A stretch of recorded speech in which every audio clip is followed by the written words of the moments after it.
नमस्कार.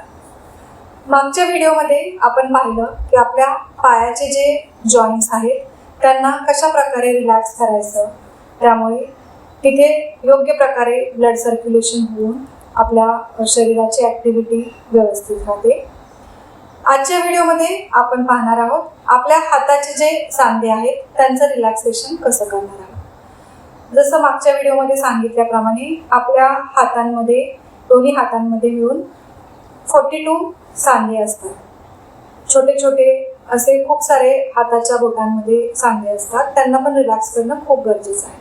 तर सर्वप्रथम ताठ बसायचे, पाठ ताठ, मान सरळ, पूर्ण लक्ष आपल्या पाठीच्या कण्याकडे द्यायचे. आता आपण करणार आहोत हाताच्या बोटांमध्ये जे सांधे आहेत, जे मायक्रो जॉईंट्स आहेत, त्यांचं रिलॅक्सेशन करणार आहोत. तर सर्वप्रथम हात सरळ घ्यायचे खांद्याच्या लाईनमध्ये.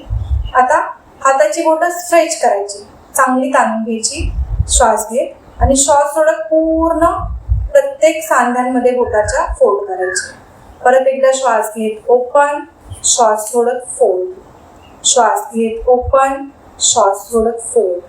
Inhale stretch, exhale fold, inhale stretch, exhale fold, stretch and fold. असं कमीत कमी 10 वेळा करून झाल्यानंतर पूर्ण लक्ष आपल्या आता मनगटाच्या सांध्याकडे, रिस्ट जॉईंटकडे दे. त्याची हळूवारपणे मूवमेंट करायची, क्लॉकवाईज आणि anti clockwise. 1 2 3 4 and 5. Reverse 1 2 3 4 and 5. अशा प्रकारे जेव्हा आपण ज्या पार्टची मुवमेंट करतोय पूर्ण लक्ष, अवेअरनेस आपला त्या पार्टकडे असायला पाहिजे. आता आपण करणार आहोत परत एकदा आपल्या रिस्ट जॉईंटच्या मुवमेंटसाठी हात सरळ ठेवायचे, श्वास घेत हाताचे पंजे वर, सेंटर आणि श्वास सोडत खाली.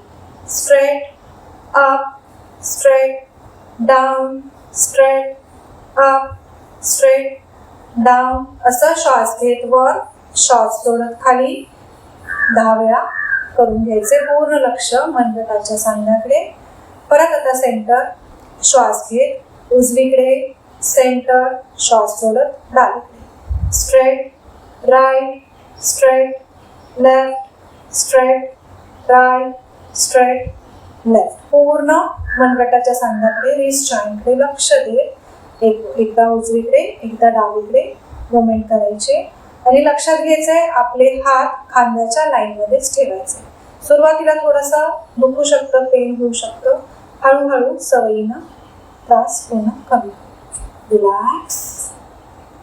प्रत्येक प्रकारानंतर अनुभूती घ्यायची, कसं वाटतंय, तिथले सांधे रिलॅक्स होत आहेत का, हे पण अनुभूती घ्यायची. आता आपण करणार आहोत हा जो आपला एल्बो जॉईंट आहे त्याचं रिलॅक्सेशन करणार आहोत. परत एकदा पाठ ताठ करून बसायचे, श्वास घेत हात सरळ, श्वास सोडत फोल्ड. पूर्ण लक्ष एल्बोच्या जॉईंटकडे. Inhale straight, exhale fold, straight fold, straight fold, straight fold, straight fold. असं कमीत कमी 10 वेळा करायचे. जास्तही तुम्ही करू शकता तुमच्या वेळेनुसार. कमीत कमी 10 वेळा करायचा प्रयत्न करायचा. पूर्ण लक्ष कोपराच्या सांध्याकडे, स्ट्रेट आणि फोल्ड. आता तुमचे कोपर समोरून जॉईन करायचे. आपण आता करणार आहोत शोल्डर रिलॅक्सेशन. शोल्डरचे जे जॉईंट्स आहेत त्याचं रिलॅक्सेशन करणार आहोत. श्वास घेत हात पूर्ण चांगले वरच्या दिशेने वळवून घ्यायचे, श्वास सोडत खाली, श्वास घेत वर, श्वास सोडत खाली. जेव्हा तुम्ही हात वर घेता तेव्हा तुमचे अप्पर आर्म कानाला टच व्हायला पाहिजे आणि जेव्हा तुम्ही हात खाली घेता श्वास सोडत तेव्हा तुमचे अप्पर आर्म तुमच्या रिब्सला टच व्हायला पाहिजे. असं कमीत कमी 5 ते 10 वेळा एका दिशेने आणि मग अपोजिट. श्वास घेत वर, मागून चांगले खांदे ताणून घ्यायचे, श्वास सोडत खाली. हा एक सुंदर प्रकार आहे ज्याच्यामुळे तुमची ब्रीदिंग कपॅसिटी, लंग कपॅसिटी वाढायला मदत होते. त्याचबरोबर ज्यांना फ्रोझन शोल्डर्सचा प्रॉब्लेम आहे त्यांच्यासाठी हा एक उत्तम प्रकार आहे, ते करू शकतात.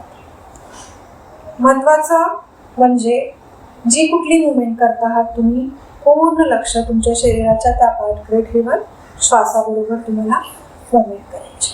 रिलॅक्स. आता तुम्ही तुमचे दोन्ही हात खाली ठेवू शकता. परत एकदा आधी सांगितल्याप्रमाणे प्रत्येक प्रकारानंतर थोडीशी अनुभूती आपण घ्यायचा प्रयत्न करायचा.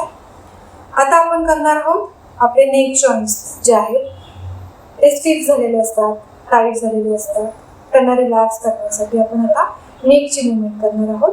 तर सर्वप्रथम पाठ सरळ ठेवायचे, मान रिलॅक्स, शोल्डर रिलॅक्स. एक श्वास घेऊया, छान दीर्घ श्वास घेऊया आणि श्वास सोडत हळूहळू मान तुमची उजव्या खांद्याकडे घेऊन जाऊया, समांतर उजव्या खांद्याला. आता इथे गेल्यानंतर तुम्हाला एक छान स्ट्रेच तुमच्या लेफ्ट साईडला जाणवेल मानेच्या, आणि जो राईट पार्ट आहे मानेचा तो कंप्रेस झालेला आहे. तिथे थोडा वेळ थांबायचं आणि दीर्घ श्वसन करायचं.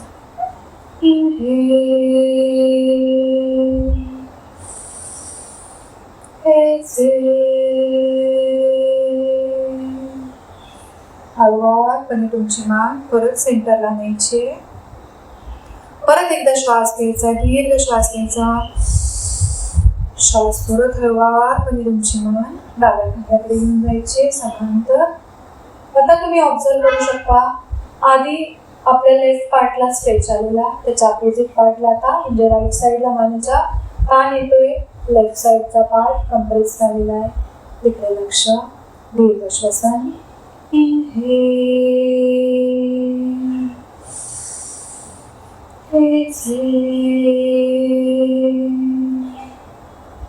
हळूवारपणे तुमची मान सरळ करून घ्यायची.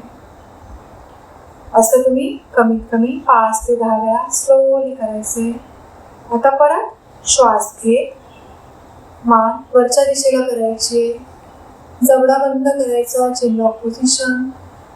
आता तुमच्या लक्षात येत असेल हा जो फ्रंट पार्ट आहे तुमच्या थ्रोटचा, तिकडे तुम्हाला छान ताण येतोय. तिथे थायरॉइड ग्लँड असते, तो थायरॉइड ग्लँडची ॲक्शन व्यवस्थित व्हायला मदत होते.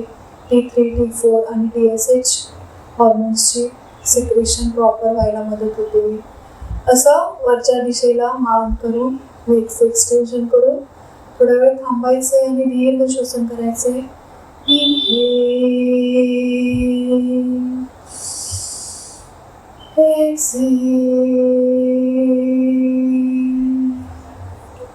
हळूवारपणे श्वास सोडत मान सेंटरला घेऊन यायचे आणि परत एकदा दीर्घ श्वास घ्यायचा आहे आणि श्वास सोडत मान हळूहळू खाली घेऊन जायची आणि चिन लॉक पोझिशन करायची. लक्षात घ्यायचं आहे हा फॉरवर्ड नेकचा प्रकार जो आहे किंवा चिन लॉक पोझिशन आहे. ज्यांना स्पॉन्डिलोसिस आहे, स्पॉन्डिलायटिस आहे, त्यांनी हे अवॉइड करायचं आहे, त्यांनी नाही करायचं. आता तुमच्या लक्षात येईल की समोरचा पार्ट आधी स्ट्रेच झाला होता, तो आता कंप्रेस झाला आहे आणि मानेचा मागचा भाग जो आहे त्याला छान ताण मिळालेला आहे. आता इथे थोडं थांबून दीर्घ श्वसन करायचं आहे. इनहेल,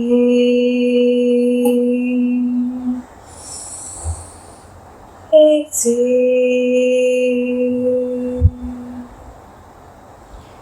आता हळूवारपणे मान आपली पहिल्यांदा उजव्या खांद्याकडे घ्यायची, मग मागे, मग डाव्या खांद्याकडे आणि मग हळूवारपणे पुढे.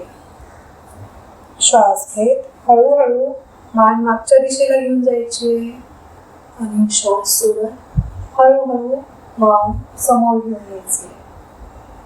असं कमीत कमी 5 ते 10 वेळा एका दिशेने करायचंय.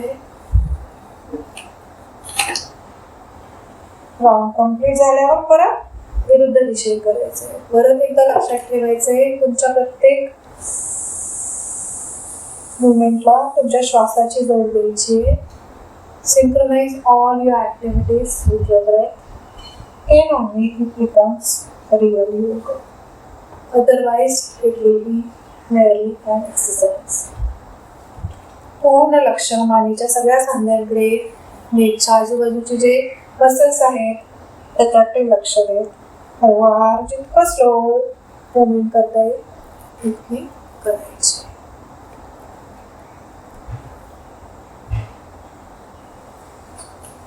एकदा अनुभूती घ्यायची, कसं वाटतंय. तर लगेचच तुम्हाला खूप मान हलकी झाल्यासारखी वाटेल, एकदम रिलॅक्स झाल्यासारखं वाटेल आणि हळूहळू छान वाटेल, एनर्जेटिक वाटेल. असे छोटे छोटे प्रकार आपण जेव्हा आपल्या डेली रुटीनमध्ये समावेश करतो आपण त्याचा, तेव्हा आपल्या डेली मुवमेंट्स इझिली व्हायला मदत होते. ब्लड सर्क्युलेशन व्यवस्थित होतं, ब्लड सोबत ऑक्सिजन सगळ्या तुमच्या ऑर्गन्सकडे पोहोचायला मदत होते. तर रोज हे प्रॅक्टिस करण्याचा प्रयत्न करा. अजून तुम्हाला कुठल्या पार्टमध्ये जास्त टाईटनेस वाटतो किंवा कोणत्या एक्सरसाइज किंवा कोणते आसन्स हवेत हे मला कमेंट सेक्शनमध्ये नक्की सांगा. लाईक करा, शेअर करा, सबस्क्राईब करा. थँक्यू.